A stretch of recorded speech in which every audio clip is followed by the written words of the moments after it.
Berikut ini informasi tentang update perkembangan kasus pembunuhan ibu dan anak di Subang.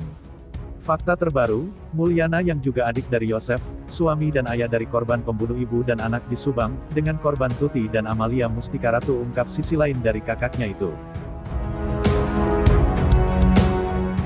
Namun sebelum kita bahas, mohon subscribe channel ini dulu, biar kamu gak ketinggalan info terbaru dari kami. Kalau sudah, mari kita lanjut.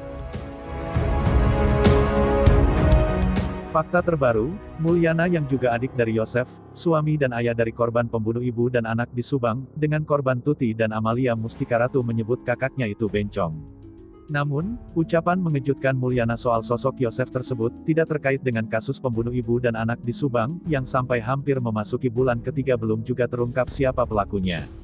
Mulyana menyebut kakaknya itu punya hobi bermain golf yang jauh lebih dari dirinya. Hampir setiap hari, Yosef selalu berlatih golf, meski harus pergi latihan ke Lembang dengan mengendarai sepeda motor. Itulah mengapa Mulyana menyebut kakaknya itu bencong, karena sampai sekarang Yosef tidak bisa melakukannya.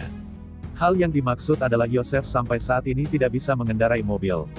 Mulyana mengakui, beberapa kali mendesak kakaknya itu untuk belajar mobil, sehingga kalau pergi latihan golf ke tempat jauh tidak harus mengendarai motor sambil membawa tas golf yang cukup besar dan berabe. Ada suatu kejadian, waktu itu saya lewat di depan rumah Yosef dan Tuti, dia lagi nyuci mobil Alphard hitam, dengan posisi yang gak benar. Dia malah minta tolong saya untuk memundurkan mobil Alphard, tutur Mulyana, seperti dikutip dari tayangan YouTube Misteri Mbak Suci yang tayang pada Sabtu, tanggal 13 November tahun 2021 malam. Kalau suruh bawa Alphard saya gak bisa kan, mobilnya lain ada kunci-kunci khusus. Tidak sembarang orang bisa bawa mobil seperti Alphard, ujarnya menambahkan. Pada kesempatan itu Mulyana juga meluruskan soal keberadaan dirinya beserta Yosef di TKP kasus pembunuh ibu dan anak di Subang pada tanggal 19 Agustus tahun 2021 sore. Mulyana pun menceritakan kronologinya. Saat itu, Mulyana, Yosef dan Yoris tengah berkumpul di Polsek Jalan Cagak, Subang pada tanggal 19 Agustus tahun 2021. Kemudian ada salah seorang aparat yang merasa kasihan ada kucing di TKP yang tidak terawat dan tidak diberi makan. Polisi kemudian menyuruh untuk mengambil kucing tersebut. Setelah itu mereka tidak langsung berangkat. Akhirnya mereka memutuskan berangkat ke TKP dengan dua mobil, yang satu Avanza hitam, yang satu pakai mobil Alia putih kepunyaan Mulyana. Kepergian mereka pun didampingi sejumlah aparat dan tim penyidik.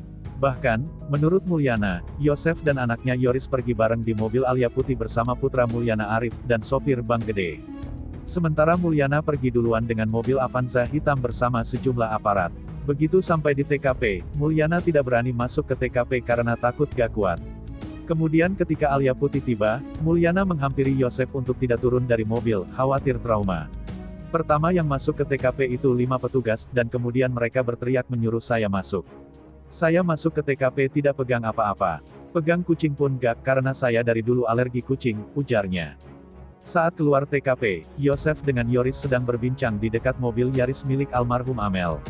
Setelah urusan beres dan paket kiriman Amel dibawa, mereka pun pergi ke rumah Uwa Yoris yakni Ibu Lilis dan menyerahkan Kung Amel. Yoris kemudian pulang bersama Arif. Nah, gimana pendapat kalian? Terima kasih sudah mampir di channel kami tim kru redaksi yang bertugas mengundurkan diri, semoga terus diberikan kesehatan amin, serta pelaku Subang semoga segera ditetapkan siapa pelakunya, amin amin ya robbal alamin.